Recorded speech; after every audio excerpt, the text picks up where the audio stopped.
the Air Force has stopped its continuous bomber presence mission in Guam.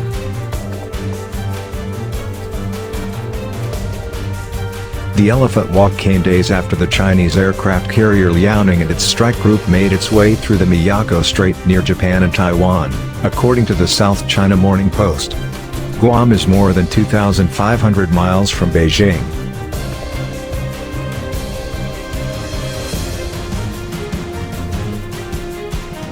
A U.S. Air Force B-52H Stratofortress bomber takes off from Andersen Air Force Base, Guam, for a routine training mission in the vicinity of the South China Sea and Indian Ocean on Sept. 23.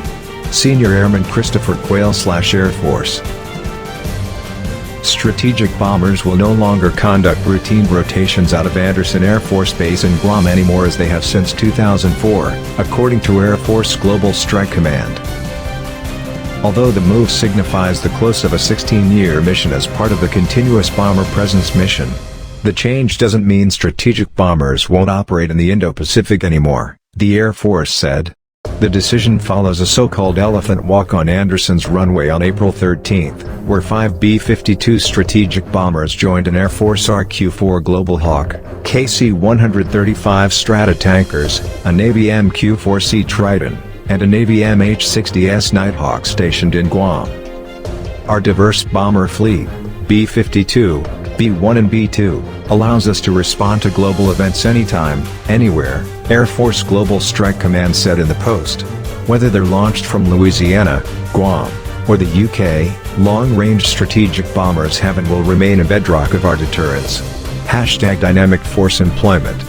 Since its inception in 1947, the U.S. Air Force has been deeply invested in operating long-range strategic bomber for nuclear deterrence. However, by the 1960s it grew clear that high-flying B-52 bombers had poor odds of surviving the Soviet Union's growing network of high-speed interceptors and surface-to-air missiles. The Air Force instead invested in supersonic FB-111 and B-1 bombers designed to penetrate hostile airspace at low altitude, where radar detection was more difficult. But Pentagon strategists knew the Soviets were developing Doppler radars and airborne radars to cover that blind spot. Of course, China and Russia have recently emerged as formidable potential near-peer adversaries, giving the B-2's long-range strategic strike mission greater relevance. However, the Pentagon is procuring a stealthier and, ostensibly, more cost-efficient B-21 Raider to meet that contingency. After all, the B-2's stealth capabilities are no longer cutting-edge. With newer F-22 and F-35 stealth fighters boasting between 1/10 and 100th the B-2's 0.1 to 0.05 meter-squared radar cross-section. The B-21 very much resembles a Spirit 2.0, and will incorporate more cost-efficient radar-absorbent materials baked into the skin of the airframe and networked computers for sensor fusion with friendly forces, allowing it to double as a surveillance platform. As the B-2's capabilities would be fully subsumed by the B-21s, the Air Force plans to retire the Spirit around the year 2036 as the Raiders phase in. Of course,